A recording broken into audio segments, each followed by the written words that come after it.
Baiklah, saat ini kita akan membahas tentang materi sistem pertahanan tubuh manusia. Untuk materi tentang sistem pertahanan tubuh manusia ini kita bagi dalam beberapa bagian. Nah, saat ini kita akan fokus membahas bagian yang pertama, materi sistem pertahanan tubuh manusia.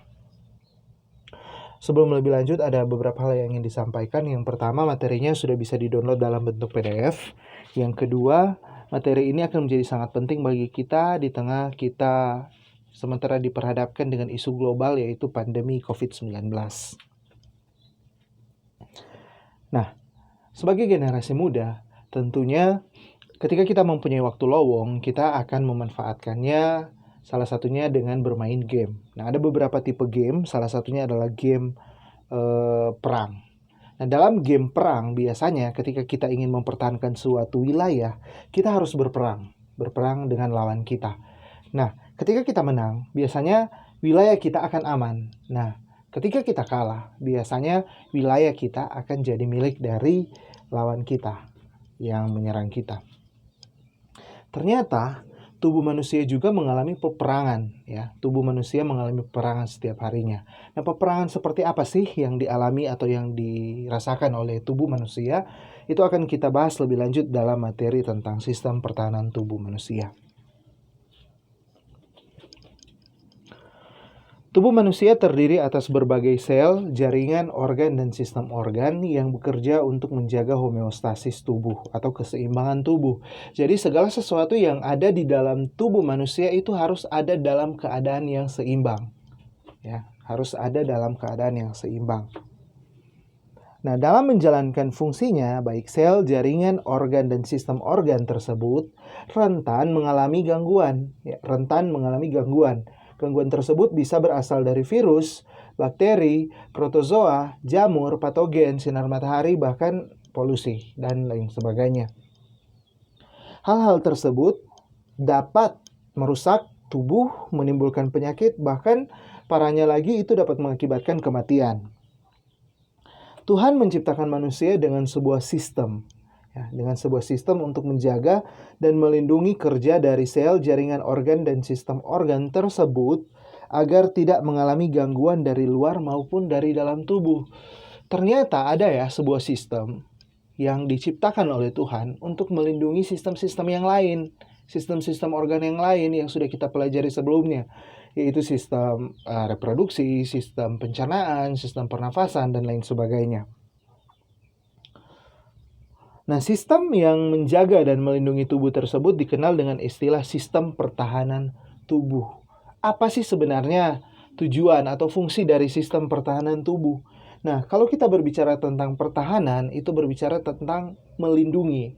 Jadi, sistem pertahanan tubuh fungsinya adalah untuk melindungi tubuh. Untuk melindungi tubuh dari apa? Dari hal-hal yang tadi yang sudah kita bahas sebelumnya.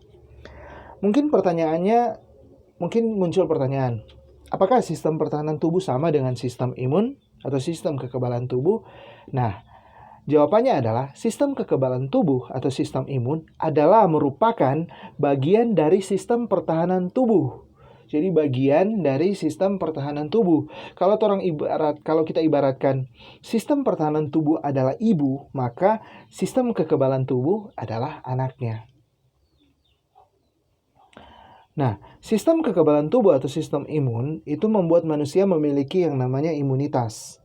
Imunitas adalah kemampuan tubuh untuk melindungi dirinya sendiri dengan menahan atau menghilangkan benda asing atau sel abnormal.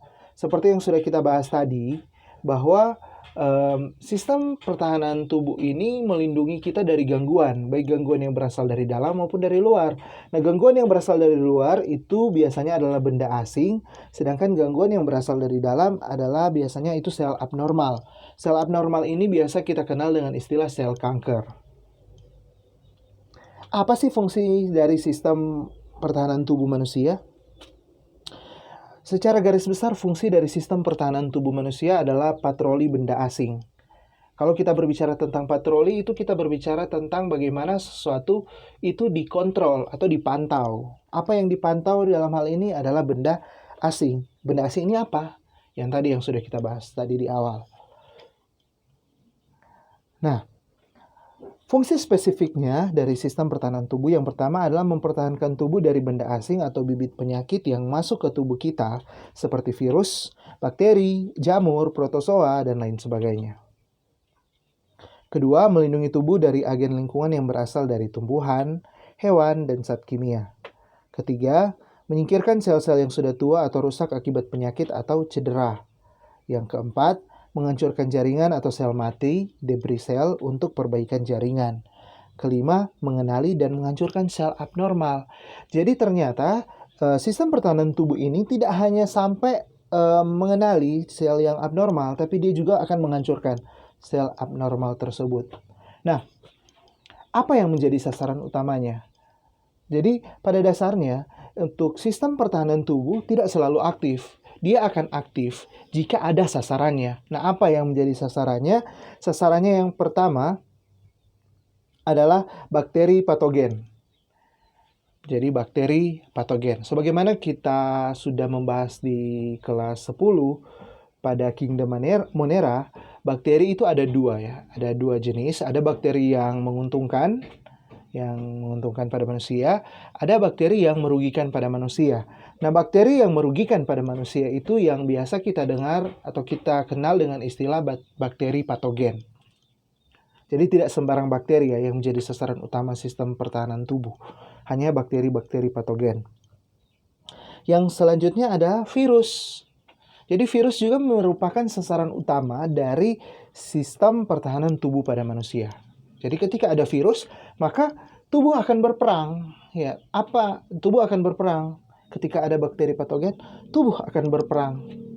Jadi peperangan sebenarnya yang dialami oleh tubuh adalah ketika dia melawan bakteri patogen, melawan virus, dan lain sebagainya.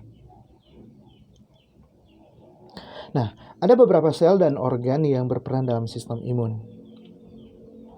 Untuk sel, ada sel darah putih, leukosit, yang sudah kita bahas mendetail dalam materi tentang sistem peredaran darah. Baru jaringan ada jaringan limfoid dan organ ada organ limfoid. Nah, kita ke yang pertama ya, sel. Sel yang berperan dalam sistem imun atau sistem kekebalan tubuh. Yang pertama adalah leukosit. Sebagaimana kita ketahui bahwa leukosit itu dibedakan atas dua, granulosit dan agranulosit, berdasarkan ada tidaknya granula pada sel tersebut.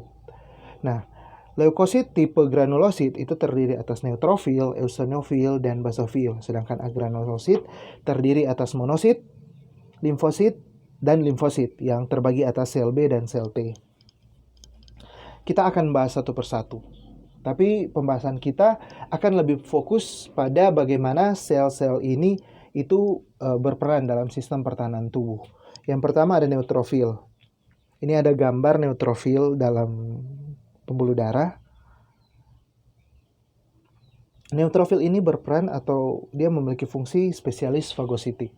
Jadi sebagaimana kita sudah bahas tentang sel pada waktu yang lalu tentang fagositosis, maka neutrofil ini dia spesialis fagositik. Dia melakukan peristiwa fagositosis atau memakan ya.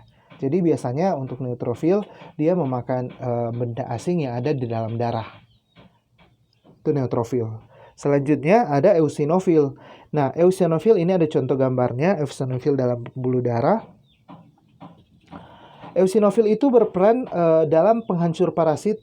Ya, dia berperan dalam penghancuran parasit dan juga berperan dalam reaksi alergenik atau alergi. Nah, penghancur parasit, ternyata eosinofil ini penghancur parasit. Parasit seperti apa? Seperti cacing-cacing dalam tubuh itu akan dihancurkan oleh yang namanya eosinofil. Dan dia berperan dalam reaksi alergi. Jadi, ketika kita mengalami alergi, itu yang akan berperan adalah eosinofil. Yang ketiga ada basofil. Ini contohnya atau ini gambar dari basofil yang ada di dalam pembuluh darah. Nah, basofil itu berperan dalam mengeluarkan histamin dan juga berperan dalam reaksi alergi atau alergenik. Nah, jadi ini basofil sama dengan eosinofil, dia berperan dalam reaksi alergi. Tapi di mana basofil ini lebih fokus pada alergi karena dia mengeluarkan yang namanya histamin. Jadi biasanya kalau kita alergi, kita itu akan gatal-gatal. Nah, gatal-gatal itu biasanya karena tubuh kita punya yang namanya, atau tubuh kita telah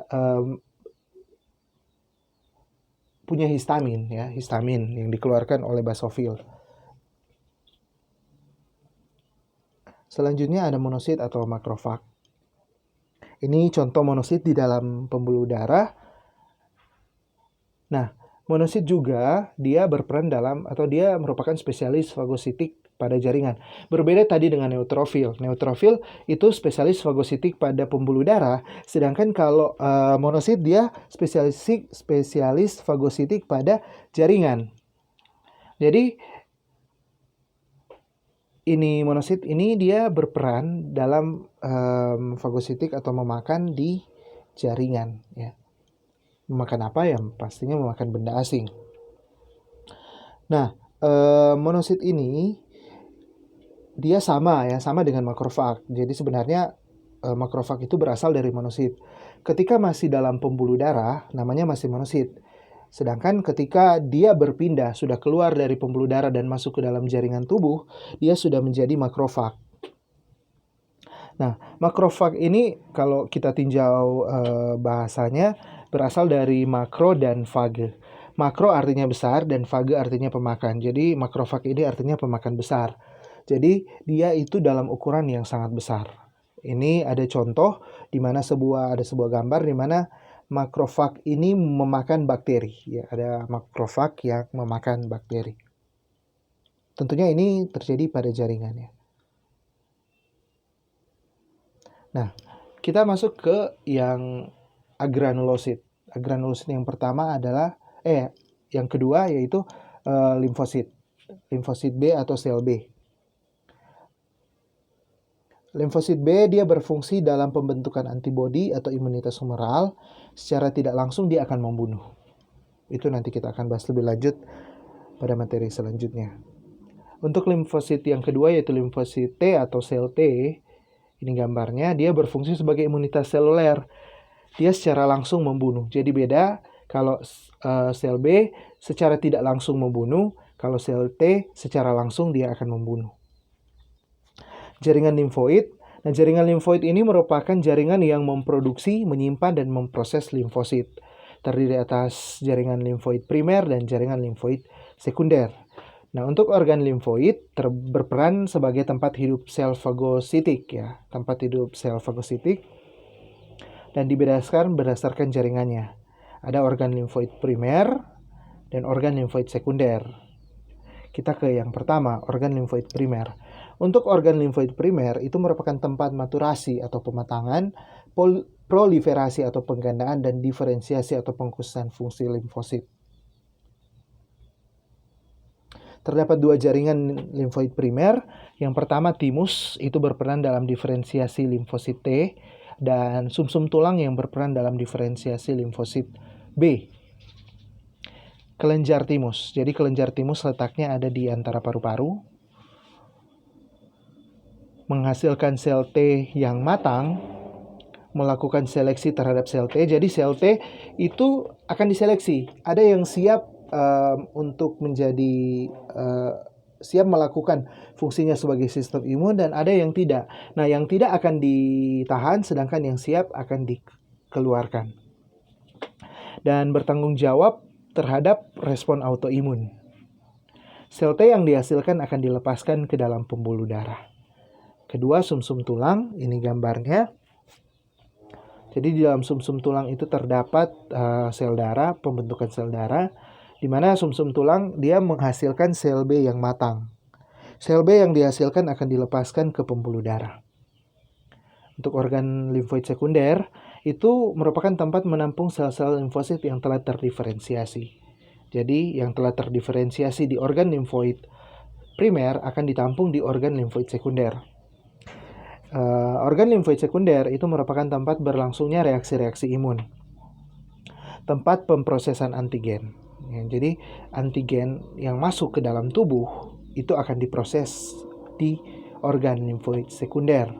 Terdiri atas limfa atau lien, nodus limfa atau lien node, Baru ada MALT, Mucous Associated Lymphoid Tissue atau jaringan limfoid mukosal.